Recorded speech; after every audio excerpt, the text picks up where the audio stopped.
짠! 다 갖고 왔습니다. 정말로 멘토 부스트의 윗볼륨을 유지하는 힘과 세빈 인테그리티의 윗볼륨을 유지하는 힘이 좀 비슷해요. 그러면 뭐가 더 안전해요? 이거 항상 여러분이 여쭤보시는 건데 재밌는 사실은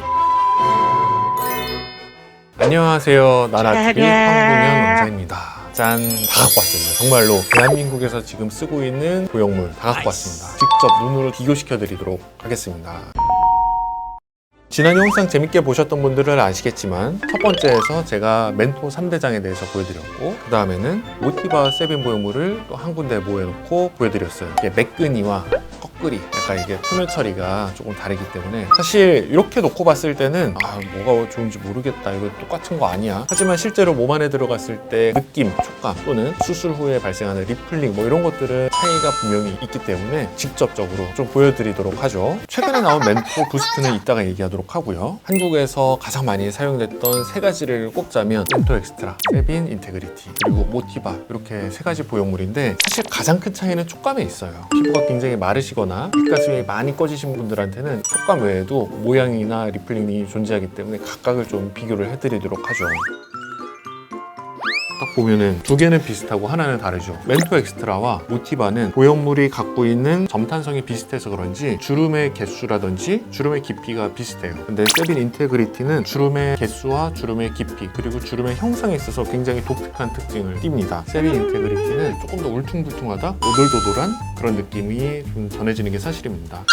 순서를 좀 바꾸죠. 윗볼륨은 세빈 인테그리티가 가장 잘 유지하고 그 다음이 멘토 엑스트라고 그 다음이 모티바입니다. 아무래도 모티바는 이 안에 실리콘 겔이 유동성이 조금 있는 편이다 보니까 위쪽 볼륨을 유지하고 있었던 실리콘 젤이 아래쪽으로 좀 중력 이동을 한 것 같고요. 멘토 엑스트라는 그게 덜을 하고 세빈 인테그리티는 그런 형상이 거의 나타나지 않습니다. 그렇다면 가장 최근에 나온 멘토 부스트도 갖다 볼까요? 여기에서 보여지는 거는 멘토 부스트의 윗볼륨을 유지하는 힘과 세빈 인테그리티의 윗볼륨을 유지하는 힘이 좀 비슷해요. 지방은 조금 있어가지고 리플링은 크게 걱정은 안 되는 것 같아요 라고 하신다면 멘토 부스트 또는 세빈 인테그리티를 쓰시면 되는 거고요. 윗가슴은 꺼졌어요. 근데 요즘에 살도 10kg가 빠져가지고요. 피부도 너무 얇고 지방도 없어서 고민이에요. 이거를 쓰면은 아까 얘기한 대로 보형물의 만져짐이 좀 우두두들하게 만져질 수 있어서 그럴 때는 멘토 부스트를 쓰는 게 정답일 겁니다. 저는 위에가 볼륨이 차는 게 너무 싫어.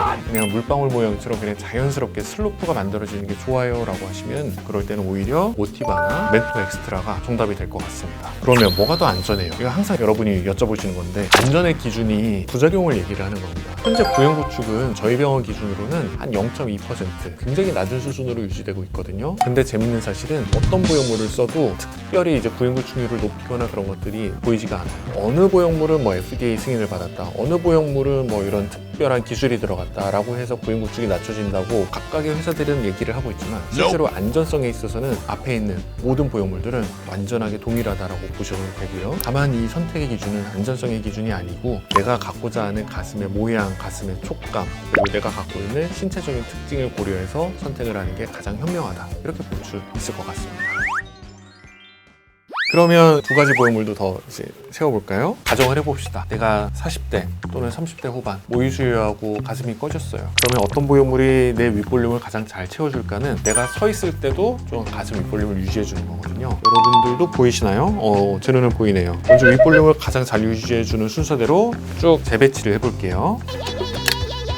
이렇게 되네요. 멘토 부스트가 가장 잘 유지를 해주고요. 세빈 인테그리티가 좀 모양이 안 예쁘기는 한데 그래도 윗볼륨은 잘 유지를 해주고 있습니다. 그 다음이 멘토 엑스트라, 그 다음이 모티바, 멘토 클래식, 그리고 세빈 서블리미트는 윗볼륨을 잘 유지해주는 것 같지만 위가 좀 많이 찌그러져가지고 제일 끝쪽으로 밀었습니다. 이 순서대로 이제 보형물을 선택하시면 된다, 이렇게 보시면 되고요. 보형물 주름의 깊이를 보게 되면은 순서가 이렇습니다. 멘토 부스트, 세빈 인테그리티, 모티바, 그리고 멘토 엑스트라, 세빈 서블리미트, 멘토 클래식, 이 순서대로 이 보형물이 갖고 있는 주름의 깊이가 작은 겁니다. 친구가 키 160에 몸무게 42kg인데 멘토 클래식으로 했더니 모양은 예쁘고 다 좋은데 리플링이 너무 심한 것 같아요. 저도 그렇게 되면 어떻게 해요? 라고 하면은 이번에 나는 멘토 부스트를 쓰면 되는 거고요. 멘토 부스트를 쓰면 그럼 모두 다 좋냐? 사실은 그렇지는 않아요. 실제로 가슴의 만족도를 결정하는 거는 크기, 촉감, 모양, 리플링 이런 것들이 종합적으로 작용하기 때문에 수술을 결정하기 전에 꼭 보형물을 만져보셔야 됩니다. 병원에 와서 만져봤는데 있는데 이 보형물의 촉감이 제가 상상하던 그 촉감이 아니에요 라고 하면은 조금 더 부드러운 보형물로 넘어가가지고 이런 식으로 선택하는 기준을 따르면 후회 없는 보형물 선택을 해줄 수 있을 거라고 생각을 합니다. 대한민국에서 가장 많이 쓰이는 6가지 보형물을 갖고서 오늘 리플링 그리고 가슴 윗볼륨의 유지율 이런 거 2가지를 좀 보여드렸습니다. 재밌으셨으면 구독, 좋아요 꼭 눌러주시고요. 다음에 또 뵙겠습니다. 이게 뭐예요?